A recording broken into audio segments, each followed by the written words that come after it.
In my last video, I started to venture into forming my own FNAF timeline, starting with the early details of the franchise. And that video went up over 2 months ago.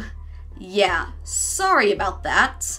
I turned 30, life got crazy, but never fear because like a certain rotting corpse in a bunny suit, I always come back. So if you haven't watched my latest theory, I highly suggest it, as this will reference many of the ideas that I already established there. But specifically today, we're focusing on the life and deaths of Michael Afton. It is common consensus that Michael is the protagonist of the majority of the early games, so it seemed to me that the best way to craft a timeline was by following the events of his life. Why did he keep going back to Freddy's locations? Was he complacent in his father's schemes? And did he die in the Fall Fest fire to be rebuilt as a robot? Yeah, I'm still not touching that one.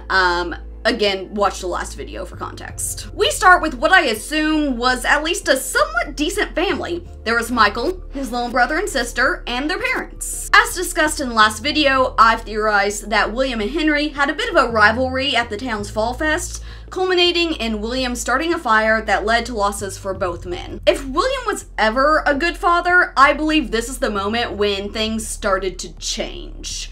When he became obsessive about his work and about Henry's skill in robotics, desperate to be as good as he was. And obviously he has completely gone off the rails by 1983, when his response to the new spin-off restaurant getting more love than his Fredbear's Family Diner was to kill 5 kids and then to kill the daughter of his business partner. By this point, things are definitely tense in the Afton household. We can infer from Belora's song that Mrs. Afton resented how much time William spent holed up with his work. Why do you hide inside your walls when there is music in my halls? And I believe this led to her leaving with the young Elizabeth. This is why neither of them are present in Midnight Motorist, and why Elizabeth's room is vacant in the FNAF 4 minigames. If Elizabeth were already dead, I believe her room would either no longer exist due to the painful memories it would spark, or it would be covered in dust from lack of use. The fact that the room was there but unoccupied seems to indicate that its inhabitant simply doesn't live there all the time. Also, and I'll admit this is a bit of a stretch, the mangle on the floor of the room could symbolize that William was paying more attention to making animatronics than to his family, and that is what led to Mrs. Afton taking Elizabeth away, and thus the room being empty. But I fully acknowledge that there is a lot of confirmation bias there. Anyway, with their mom gone and William focusing on work and killing all the neighborhood kids, Michael is forced to take on a lot of the responsibility of looking after his little brother. We even see him trying to protect him from their father in Midnight Motorist.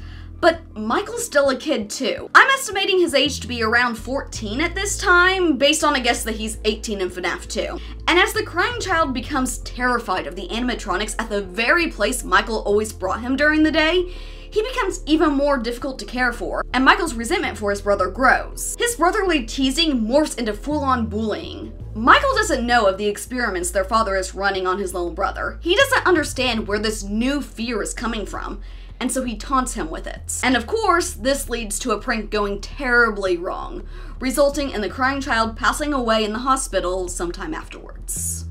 Naturally, after the death of their son, Mrs. Afton would try to get full custody of the kids. But as we hear in Vanessa's therapy tapes, it doesn't go in her favor. I suppose I don't need you to tell me it felt bad to have a parent scare you into saying things that weren't true. He manipulated you. It wasn't your fault. It's really sad, but it's common for one parent to use their child to hurt the other parent. I know your mom after she lost the custody case. No, I don't think Vanessa is literally Elizabeth, but as I talked about in a previous theory, I believe she has been brainwashed and given Elizabeth's memories. So now William has full custody of his 2 remaining children, and Mrs. Afton has killed herself. They are all riddled with grief, and Michael with guilt. The family is broken. And Freddy's is now in that long struggle to stay open that we see referenced in the FNAF 1 newspaper clipping. As I've previously discussed, I believe William killed 5 more kids in 1985, as we see in the Foxy Go Go Go minigame and Into the Pits. These murders were out in the open, and led to Freddy's finally closing. But William was fine with that, because he wanted to make a new pizzeria that was all his. Circus Baby's Pizza World. He was convinced that he could make it even more successful than Freddy's had ever been, proving once and for all that he was better than Henry. And more than that, this pizzeria would be his own murder playground, full of animatronics that he had designed to help him in his new hobby of child murder. But this, once again, led to disaster for the Afton family. After losing 2 children to his work, William leaves Fazbear Entertainment. It probably wasn't his idea, the board likely pushed him out after everything that happened, but regardless, by the time Fazbear Entertainment opens a new Freddy Fazbear's Pizza in 1987, neither Henry nor William are with the company anymore. I really hope that during this span of time Michael was in therapy, but knowing what we do about the Aftons and their coping mechanisms, probably not. If his relationship with his father was ever good, it's no doubt especially strained now, leaving Michael desperate to atone for his past. There's no telling if Michael knew that William had taken the night guard position at the new Freddy's location before being moved to the day shift. The first guy finished his week, but complained about conditions. What? Switched him over to the day shift. And I'm going to give Michael the benefit of the doubt that he didn't know that William killed 5 more kids before being forced to flee to avoid being caught. I understand the building was on lockdown, no one is allowed in or out, you know, especially concerning any previous employees. When we get it all sorted out, we may move into the day shift. The position just became available. But I do think William came home one day and told Michael that he needed him to do something for him. Take the night guard position at Freddy's, investigate the animatronics, and if he was successful, he just might be able to make up for what he did to his brother. So yes, I am in the camp that Michael was working for William. I've been thinking this for a while now, the biggest piece of evidence being sister location. Michael flat out says that he went there on his father's orders. I put her back together, just like you asked me to. And then there's this poster, clearly representing the Afton family. There's Elizabeth as the clown, happy and enjoying herself, much like we see in Scrap Baby. Crying Child is the bear in the party hat, representing that he's Golden Freddy, but he's also shown to be restrained, trapped in the same way the Crying Child's spirit is. And looming over both of them is the man in purple, William Afton. But look at how Michael is represented. He's a puppet. William's puppet, doing whatever he says. And I believe that's meant to be indicative of Michael's role in the series. He has always been his father's puppet. I became even more convinced of this after the FNAF movie came out, and we saw Vanessa acting in a very similar role. She was at the pizzeria following her father's orders, obedient to him, albeit reluctantly. A reluctant follower, if you will. And I believe that this dynamic is true of William's relationship with his remaining child in the games as well. So, Michael does as his father asks. He goes to Freddy's under a fake name and works the night shift. But he gets caught tampering with the animatronics on his first night and is immediately fired. The odor from being so close to the animatronics was also not doing him any favors. He tried to tell his dad that the animatronics were alive, moving on their own, but he didn't seem to listen to him, dismissing his concerns. It was nothing that William hadn't already known after all. What he really needed to know was how. Several years pass in which William is mostly holed away working on his experiments again. Then, in 1992, he was close to a breakthrough. He didn't want to risk going himself, so he again sent Michael to work at the current Freddy's location.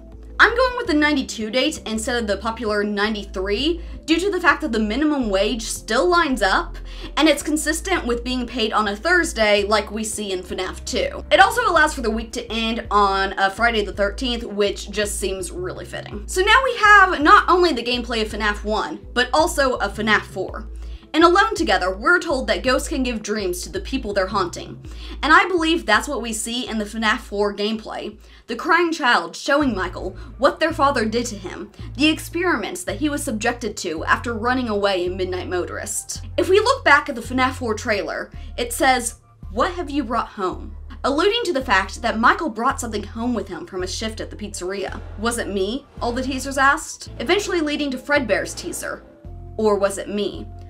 To which the answer was yes. It's me, he could say. It was the crying child, and by extension Cassidy, who followed Michael home, the ghostly entity able to manifest as Golden Freddy or Shadow Freddy, depending on which spirit is in control, evidenced by the fact that they share the same model. We even see this in Michael's dreams, with the crying child appearing as Nightmare Fredbear and Cassidy as Nightmare, labeled as Shadow Freddy in the files. I will say that it's possible these dreams started after Michael worked a night at the FNAF 2 location, but the presence of the FNAF 1 phone call in the background tells us that Michael was for sure having these dreams during FNAF 1, so that's why I placed it here. Poor Michael is fighting animatronics both in his dreams and also during his time at work. And this time, he lasts a week at his job before being caught tampering with the animatronics again and fired again. So William decides that if you want something done right, you have to do it yourself. After Freddy's is closed down, he goes in 5 consecutive nights, taking the animatronics apart and melting down their endoskeletons to inject into his experiments. He set some kind of trap. I don't know what it was, but he led them there again. He overpowered them again. And he robbed them of the only thing that they had, again. We can see this in Follow Me, with Cassidy as Shadow Freddy, trying to lead the animatronics to put a stop to him. And on the 5th night, she succeeds. The spirits fight back, and William is forced to take refuge in the Spring Bonnie costume. You deserve this. William never returned home, but he'd left Michael with instructions on what to do in his absence. So, being the good, obedient son that Michael was, he went down to Circus Baby's Entertainment and Rentals, that his father had started not too long ago, renting out the animatronics to collect remnants for his experiments. Here, Michael found his sister and what she had become. He was supposed to help her, to free her, to put her back together. But he hadn't known that this would happen inside his own flesh. Ow. Even though his body rejected Ennard, Michael survived. He didn't understand how, but he did finally understand the type of person his father was. He was done being his puppets. He was going to come and find him and put a stop to him once and for all. And now, we need to talk about FNAF 3. And we're going to start by talking about the survival logbook. I used to be in the camp that the logbook was canon adjacent during the time of FNAF 1, but I have since been convinced otherwise. For one, there's the FNAF 3 office depicted in the book. I always excused it by saying that clearly the Fazbear's Fright office was modeled after a previous Freddy's office, but it's hard to ignore that the box in the corner does seem to imply that it's literally supposed to be Fazbear's Fright. And then I heard some people saying that the kinds of activities in the book would be fitting that something that would be sold in the Fazbear's Fright gift shop. And yeah, I can see that. I just assumed that all the activities weren't meant to be taken literally as something that would have been in the employee logbook. That the logbook was just a vehicle for delivering the lore, giving hints at characters and conversations that had occurred without being 100% canon to the games themselves. But 4 months ago, Immense Andrew released a video about a detail in the logbook that had been ignored, and it completely changed my perspective. Definitely go watch the full video once we're done here. I'll link it in the description. He makes a lot of great points, but I'll summarize the main points as they pertain to my theory here. In the logbook, Michael wrote on a $16 coupon, "For real value, see page 61. And real value is actually a term in economics, meaning the actual value of something after adjusting for inflation. So Michael is saying, to see the real value of this old coupon today, go to page 61. And on page 61, we have a chalkboard with 5 plus 4 written on it, and then the number 3 down in the corner. 5 plus 4 is 9, and then multiplying that by the 3 in the corner gets us 27. So at the time that Michael is using the logbook,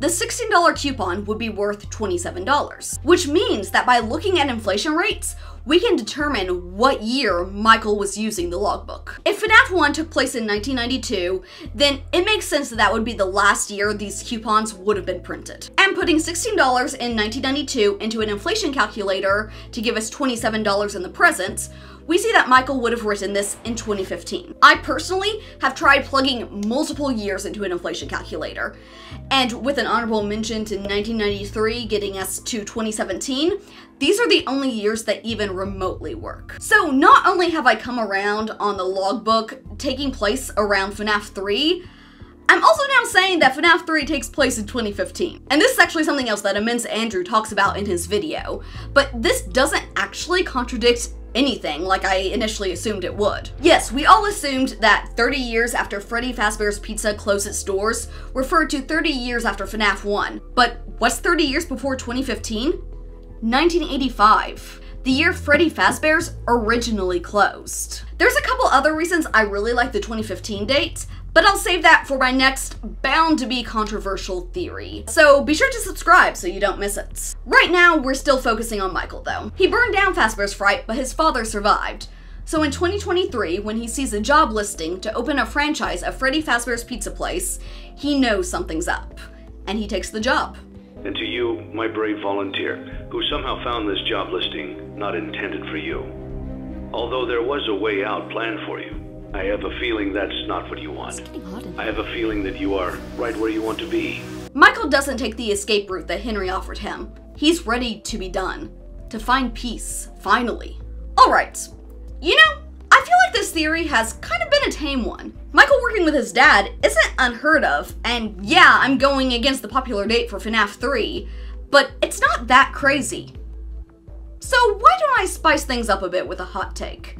Because I know we just got to Michael's death, but I'm not done yet. Something that has been bugging me for some time is the connection between Ultimate Custom Nights and FNAF World. You have the FNAF World sprites randomly popping up on the desk in Ultimate Custom Nights.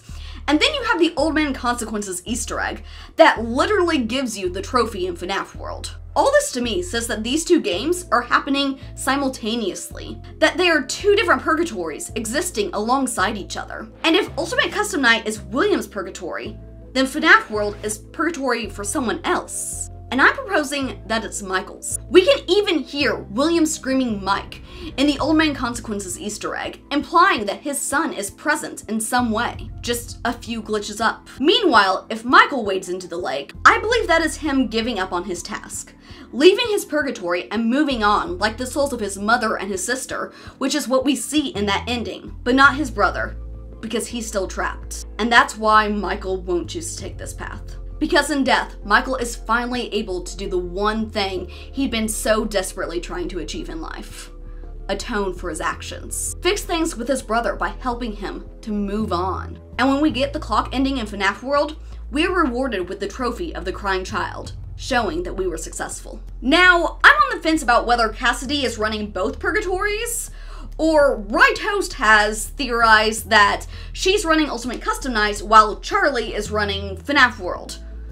I could honestly see it going either way, though actually, as I write this script, I'm starting to lean more towards the latter. Because then we have Cassidy refusing to move on because she wants to stay and torture William, true to her nature as the vengeful spirits. And then we have Charlie refusing to move on because she won't leave until everyone else is also able to. Henry said to her that it's time to rest for her and the ones she's carried in her arms. She's always looked out for the other spirits, helping them to find their bodies so that they could have a choice to either move on or possess their animatronic. Because as we see in Alone Together, spirits are unable to move on until they find their body and understand what happened to them. But she wasn't able to do that for the crying child, because he died in the hospital. She won't move on until she's saved everyone else. But thankfully, she now has Michael to help her, the only person who wants to save the crying child as much as she does. And that's the person that we get to play as in literally every game up until Ultimate Custom Nights, including FNAF World. And that's a surprisingly wholesome end to a FNAF theory. Though FNAF World is so different from everything else in the franchise, it makes sense that it would be the theory with a happy ending. I know there's not a whole lot of evidence for this, but I really want to be right on it. If nothing else, so that Michael can have a second chance to make things right with his brother and for the both of them to find peace. But then again, knowing how much this franchise hates killing people, they'll probably all be back in some form eventually. Stay hyper and keep theorizing, friends.